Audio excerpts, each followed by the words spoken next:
por que a Igreja Universal do Bispo Edir Macedo está reunindo centenas e milhares de policiais em reuniões em diversos locais pelo Brasil? Olá, meu nome é Marcos Farias e seja bem-vindo a mais um episódio do Não Sei Filosofia. Antes de começar, gostaria de lembrar da nossa campanha do Apoia-se, caso você queira contribuir para que o Não Sei Filosofia continue. O link está na descrição e o QR Code na tela, se você puder apoiar com qualquer valor. Caso você não possa, deixa o like que já ajuda bastante, também comente e compartilhe com seus amigos. Bom, esses dias eu estava vendo uma notícia mostrando de centenas de policiais militares dentro de um culto evangélico na Igreja Universal. No primeiro momento eu achei que poderia ser uma fake news ou algum evento específico que estava acontecendo naquele dia, então eu dei uma procurada. E o que eu encontrei no primeiro momento foi a própria Igreja Universal fazendo uma publicação de um programa que eles desenvolveram. O nome do programa é UFP, Universal nas Forças Policiais. E segundo o que diz a igreja, esse é um programa de orientação espiritual que eles fornecem para policiais militares e forças armadas que estão ali no dia a dia do enfrentamento da criminalidade. Então o que eles dizem é que isso é uma ajuda, vamos dizer assim, religiosa e espiritual para esses policiais. Mas me chamou muita atenção porque naquele momento que eles estavam ali, eles estavam fardados, inclusive com armas. E eu fui tentar entender isso um pouco. Parece que esse programa começou em 2018, segundo a igreja, onde um pastor que também é major, acredito que esse seja a patente dele, mas enfim, ele é um militar, chefe ali de algumas forças policiais, e ele criou esse programa, e esse programa aí se espalhou pelo Brasil. Mas ao mesmo tempo, entendendo mais a polêmica por trás disso, né, porque enfim, os policiais ali, a maioria deles estavam em dia de trabalho, né, porém eles pararam para participar de um culto, comecei a ver que tinha bastante denúncia sobre isso, né. O próprio Ministério Público fez uma denúncia ali no estado de São Paulo, onde durante um dia aconteceu uma reunião com mais de 1.000 policiais militares, e o Ministério Público quer entender o que está acontecendo. Então, por que os policiais em serviço estavam dentro de um templo religioso, e entender as motivações, enfim, e se eles estavam ali também de uma forma voluntária ou não. E existem denúncias, inclusive, de ex-policiais que eles estavam sendo obrigados a participar. E para quem conhece a hierarquia militar, sabe que um policial ou um soldado, enfim, alguém que seja militar, ele tem que seguir ali uma hierarquia, e que se você descumprir a ordem de uma hierarquia, você pode até ser preso dentro da justiça militar, e que você então tem que seguir todas as ordens, e eles não são regidos pela justiça normal, vamos dizer assim, né, pela justiça dos civis. E isso leva a crer que boa parte desses cultos, talvez os policiais tenham sido obrigados a participarem. Inclusive, uma das fotos da reportagem mostra lá o alto comando da polícia militar, junto com alguns pastores da igreja. O governo, no caso o governo de São Paulo, disse que ali não teve um culto, e sim foi a igreja teria cedido o espaço para poder fazer uma troca de comando, e aproveitou, teve alguns eventos, e que na verdade o pastor teria falado ali por poucos momentos para eles, mas ainda assim levantou a questão. E aí, lendo uma reportagem do Intercept, eu entendi que a questão é muito maior que isso.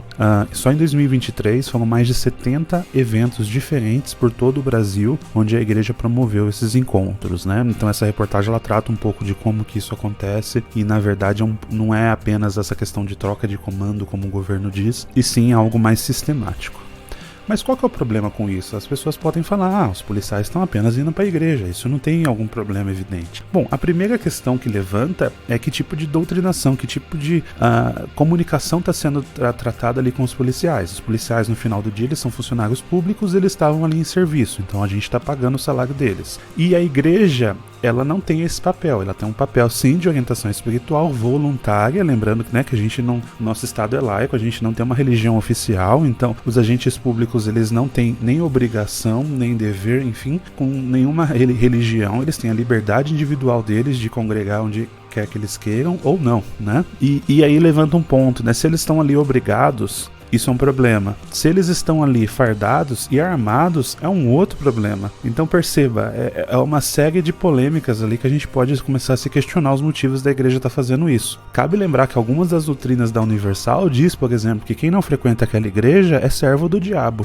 Eu posso dizer com segurança porque eu já fui membro dessa igreja, inclusive nesse canal tem alguns relatos de como a Igreja Universal me enganou minha mãe, e como que eles tratam as pessoas ali que não dão dinheiro, enfim, tem toda uma série de polêmicas. polêmicas. Um ponto importante também, o Edir Macedo. Edir Macedo, ele é um líder que ele tem um envolvimento político muito forte. Se você pesquisar na internet aí agora, o Edir Macedo com os últimos presidentes da República, Bolsonaro, Temer, Dilma, Lula, Fernando Henrique, todos eles, o Edir Macedo estava presente de alguma forma. Ele estava na posse do Bolsonaro e estava na posse da Dilma.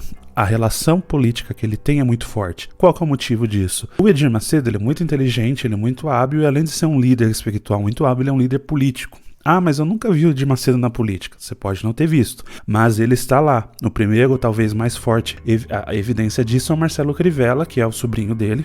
Foi prefeito do Rio, foi senador, enfim, teve vários cargos políticos e eles, de certa forma, são donos do Partido Republicano. É um dos partidos ali que mais domina a questão do Centrão e ele tem como presidente um ex-pastor da Universal que mantém relações. E eu, como ex-membro dessa igreja, muitas vezes eu vi eles pedindo voto para alguns candidatos. Isso aconteceu com o Bolsonaro recentemente. O Valdemar da Costa Neto, sabe? Aquele lá que era do Mensalão e que agora tá com o Bolsonaro, foi um dos caras que eu lembro de ter participado de um culto quando eu estava em Campinas. Ele participou desse culto quando ele estava concorrendo para ser deputado, ainda antes do escândalo do Mensalão, e ele é um dos das pessoas que o Edir Macedo ajudou a eleger. Então o envolvimento político da igreja é muito forte. E agora eles estão tentando talvez ali ampliar essa influência, vamos dizer assim, com as Forças Armadas. E isso é um problema muito grave. A gente sabe que numa organização do Estado, as Forças Armadas, elas cumprem um papel muito importante. Tanto que durante o governo Bolsonaro, inclusive, muita discussão tinha-se de que ela estava ultrapassando esse papel, tendo generais no governo e etc. E em que países que vivem ditaduras militares, sobretudo, as Forças Armadas têm um papel muito forte com o Estado. Ao mesmo tempo, se uma igreja tem toda essa influência política e também está começando a ter essa influência nas Forças Armadas, isso levanta um alerta. Qual que é o motivo disso estar acontecendo? Isso tudo falando do ponto de vista das preocupações. Ainda assim, pensando do ponto de vista religioso agora. Se a pessoa está ali obrigada, ela não está tendo a liberdade de religião dela, que ela pode escolher ou não ir numa igreja, ir no centro espírita, ter uma religião, acreditar ou não em Deus. Imagine agora que fosse diferente. Imagine que esses policiais estivessem num centro espírita kardecista, por exemplo, ou num terreiro, ou em qualquer outro lugar de uma outra religião. Qual que seria a sua visão se isso estivesse acontecendo? Perceba, eu conheço muitas pessoas que ficariam incomodadas com isso. Inclusive, cabe lembrar que a Igreja Universal foi aquela igreja que chutou a imagem de Nossa Senhora, né, da Igreja Católica lá há um tempo atrás, na década de 90. Então, assim, é a mesma igreja. Como que os católicos têm a visão em relação a isso? Enfim, a gente tem que lembrar que há alguns séculos atrás existia uma religião oficial. Hoje já não existe mais, por N motivos, inclusive pela liberdade individual de cada um. Então a gente tem que começar a cobrar que os nossos impostos paguem aquilo que é direito. Então, se o policial quer ir na igreja, ele tem a total liberdade de ir no tempo livre dele, de congregar, de ter a sua fé. Agora, o comandante usar o poder dele para obrigar policiais a participarem do culto e, quem sabe, talvez implementar uma doutrina ali que a igreja acha que é interessante para aumentar o seu poder, é muito complicado e deveria sim ser investigado e proibido. A obrigação do governo é garantir que isso não aconteça. Campanhas específicas de voluntariado, de ajuda, de cooperação, isso é muito bem-vindo, seja com a Igreja Universal, com a Igreja Católica, com kardecista, budista, umbandista, não importa qual, isso é muito bem-vindo, mas isso não pode se confundir então com a questão religiosa de doutrinação. Gostaria de saber qual que é a sua opinião sobre isso. Esse é um tema que eu sempre gosto de trazer, eu fico acompanhando aqui o que acontece com a Igreja Universal, porque eu sei o quanto que pessoalmente eles me prejudicaram e eu gostaria muito que isso não acontecesse e que cada vez mais a gente pudesse abrir a cabeça das pessoas para as coisas que acontecem na vida real. E não tô falando de Deus, não tô falando de religião, e sim de poucos humanos ali que às vezes se comportam de uma maneira não adequada. Então a gente tem que olhar bem isso daí. Gostaria de saber então a sua opinião, comente o que você acha disso, sugira também novos temas pra gente poder tratar aqui. Considere apoiar o canal. Muito obrigado por ter acompanhado e até o próximo.